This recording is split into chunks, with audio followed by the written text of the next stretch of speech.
Hello সবাইকে, সবাই কেমন আছেন? আশা করি ভালো আছেন। আমিও ভালো আছি। আজকে বেরিয়ে পড়লাম বাবার বাড়ি যাওয়ার উদ্দেশ্যে। মেয়েদের যে কোনটা নিজের বাড়ি হয় সেটাই জানি না। এখানে দেখুন একটা নার্সারিতে দাঁড়িয়ে পড়েছি কিছু গাছ কেনার জন্য, যেহেতু কিনতে চেয়েছিলাম। সেই গাছটা ছিল, ভাবলাম আসার পথে নেব, কিন্তু সময় এত কম ছিল যে গাছটা নিয়ে এসে লাগানোর মতো পরিস্থিতি ছিল না। কারণ গেছি, যাওয়ার পর থাকতেও পারিনি, তার পরের দিনই চলে এসেছি। ডিউটি থেকে ডাক এসছে, যেতেই হবে, কিচ্ছু করার নেই, এটাই ব্যাপার। তাই দেখুন এখানে এরা মিষ্টি কিনতে গেছিলো। আর একটা একটা করে ব্লগ ভিডিও এখন প্রত্যেক দিন দেওয়ার চেষ্টা করব আপনাদের সাথে, যেহেতু ফেসবুকে কাজ করছি, ভিডিও তো আপলোড দিতেই হবে। এখানে দেখুন আমি নতুন শাখা নিয়েছি, সেটাই আপনাদের সাথে শেয়ার করলাম। আর এটা হচ্ছে আমাদের ওখানে যাওয়ার পথে ব্রিজ, এত সুন্দর লাগে। এই ব্রিজটা নতুন হয়েছে, আমি যখন এখানে স্কুলে পড়াশোনা করেছি তখন ব্রিজটা হবে হবে করছিল। আর ব্রিজটা এত সুন্দর হয়েছে তার আর কিছু বলার নেই। অনেকেই বিকেলে আসে এখানে, আর আমি গাড়ির থেকেই একটু ভিডিও নিচ্ছিলাম। আর ভিউটা অসাধারণ। দেখুন সূর্যটা মাথার উপরে, কুয়াশাটা কি পরিমাণে ছিল। দুপুরের দিকে যাচ্ছিলাম কিন্তু তবুও কুয়াশা ছিল চারিদিকে। আর এখানে আমি বড় হয়েছি বলতে 11-12 ক্লাস এই স্কুলে পড়াশোনা করেছি।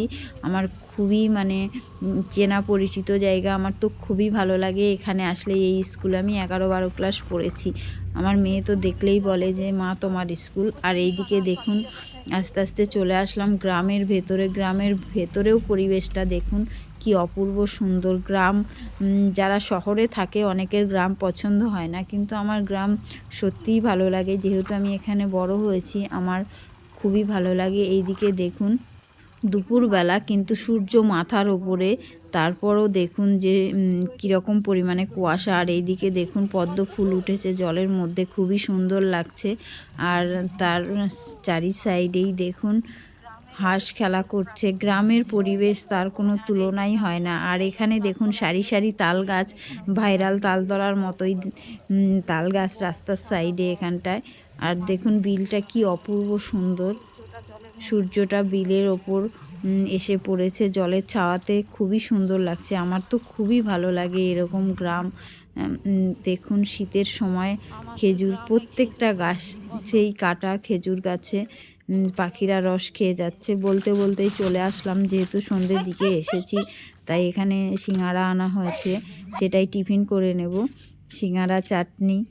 আর আপনাদের সাথে ভিডিওটা শেয়ার করে রাখলাম, আমার জীবন থেকে এই দিনটা হয়তো হারিয়ে গেল, কিন্তু ক্যামেরার মধ্যে এই দিনটা ঠিকই রয়ে গেল। আর দেখুন এখানে রান্না হয়েছে চিকেন, আর তার সাথে লুচি করে নিয়েছি। এইটুকুই আপনাদের সাথে শেয়ার।